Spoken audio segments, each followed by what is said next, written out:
King of good time tag से मशहूर रहे शराब कारोबारी विजय माल्या एक बार फिर चर्चा में हैं। यूके में रह रहे विजय माल्या पर भारत के कई बैंकों से करीब 9,000 करोड़ रुपए की धोखाधड़ी और मनी लॉन्ड्रिंग का आरोप है। कभी महंगी पार्टियां, आलीशान जिंदगी और स्टाइलिश छवि के लिए पहचाने जाने वाले विजय माल्या साल 2016 में भारत छोड़कर ब्रिटेन चले गए थे। इसके बाद से वो वहीं रह रहे हैं। भारत सरकार की लगातार कोशिशों के बावजूद अभी तक उन्हें प्रत्यार्पित नहीं किया जा सका है।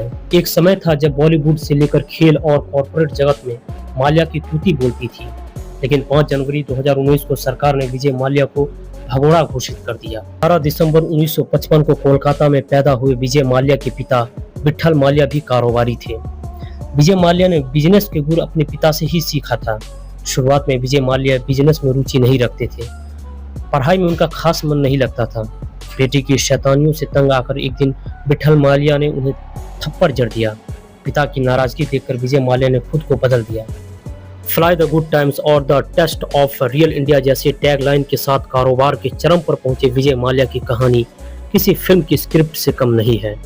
आज एक बार वो फिर चर्चा में है, क्योंकि एक एयरलाइन फिर से दिवालिया होने के कगार पर पहुंच गया है। 1983 में जब उनके पिता विट्ठल माल्या की मृत्यु हुई तो सारा विरासत विजय माल्या के हाथों में आ गया था। शराब का कारोबार पिता से विरासत में मिला था। उस वक्त माल्या की उम्र मात्र 28 साल थी। उन्होंने कंपनी किंगफिशर को बड़ा करना शुरू कर दिया। टीवी, अखबारों में किंगफिशर बियर के विज्ञापन आने लगे। उन्होंने शराब के कारोबार को कॉर्पोरेट के रूप में लिया।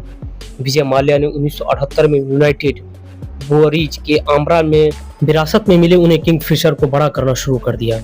टीवी, अखबारों में किंगफिशर बियर के विज्ञापन आने लगे। उन्होंने शराब के कारोबार को कॉर्पोरेट के रूप में लिया। विजय माल्या ने 1978 में यूनाइटेड ब्रूअरीज के अम्ब्रेला में किंगफिशर प्रीमियम नाम से बियर सेल की शुरुआत की। बियर बिजनेस के प्रचार के लिए किंगफिशर कैलेंडर की शुरुआत की। आईपीएल टीम खरीदी और फिर किंगफिशर एयरलाइन शुरू किया। ये सब उनकी किंगफिशर बियर की मार्केटिंग का हिस्सा था। विजय माल्या बियर मार्केटिंग को लेकर काफी क्रिएटिव थे। किंगफिशर के प्रचार के लिए उन्होंने RCB IPL team, formula 1 team खरीदी। आरसीबी आईपीएल के साथ किंगफिशर का एड लोगों के जुबान पर आज तक चढ़ा हुआ है।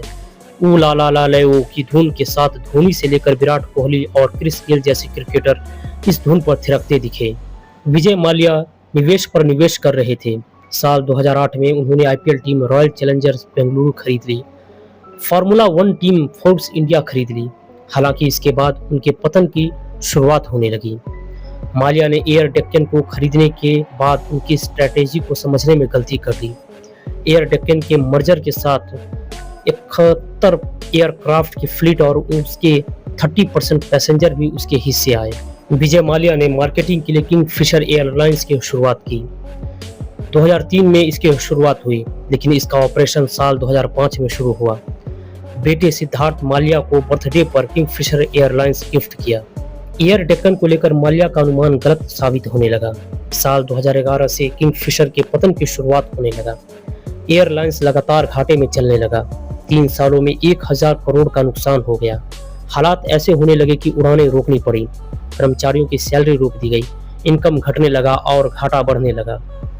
कर्ज का पाबोझ हावी होने लगा। माल्या कर्ज को कम करने के लिए मार्केट से फंड नहीं उठा पा रहे थे। हालांकि माल्या की पार्टियां लाइफस्टाइल में कोई फर्क नहीं पड़ रहा था।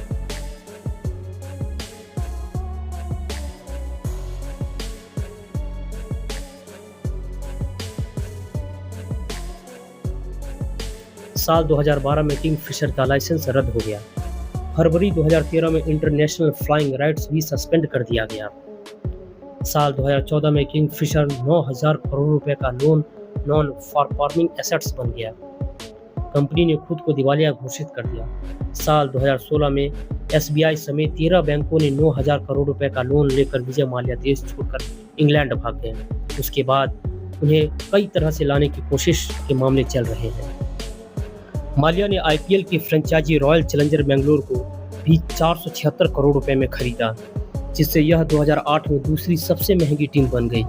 उस समय Mallya United Spirits Limited USL के मालिक थे और आरसीबी को भारी प्रायोजित करते थे। यूएसएल के तहत टीम का नाम लोकप्रिय शराब ब्रांड रॉयल चैलेंजर के नाम पर रखा गया था। हालांकि 2016 में कानूनी लड़ाई के बीच माल्या की यूएसएल से चले जाने के बाद फ्रेंचाइजी का पूरा नियंत्रण यूनाइटेड स्पिरिट्स लिमिटेड के पास चला गया, जिसके प्रभारी डियाजियो थे। विजय माल्या अपने ब्रांडिंग और मार्केटिंग के लिए कैलेंडर गर्ल चुनते थे। उस समय कैटरीना कैफ से लेकर सुष्मिता सेन तक को सिलेक्ट करते थे। 2003 में जब विजय माल्या ने यूनाइटेड ब्रुअरीज ग्रुप के तहत किंगफिशर कैलेंडर लॉन्च किया, तो किसी को नहीं पता था कि ये कैलेंडर बॉलीवुड की चकाचौंध में इतना बड़ा रोल प्ले करेगा।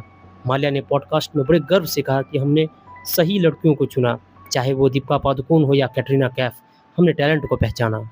उनका कहना था कि पर्सनली मुझे कुछ नहीं मिला, लेकिन ब्रांड के लिए ये जादू था। फोटोग्राफर अतुल कसबेकर की लेंस से हर साल ये कैलेंडर बनता था, जिसमें नई नई मॉडल्स को मौका मिलता। दीपिका ने तो उस समय कैटरीना कैफ को बताया था बेस्ट कैलेंडर कि किंगफिशर। विजय माल्या का कहना है कि ये कैलेंडर उनके लिए मार्केटिंग का धांसू हथियार था। पर्सनली मुझे इससे कुछ नहीं मिला, लेकिन ब्रांड के लिए ये जादू था। फोटोग्राफर अतुल कसबेकर की लेंस से हर साल ये कैलेंडर बनता था, जिसमें नई नई मॉडल्स को मौका मिलता। दीपिका ने तो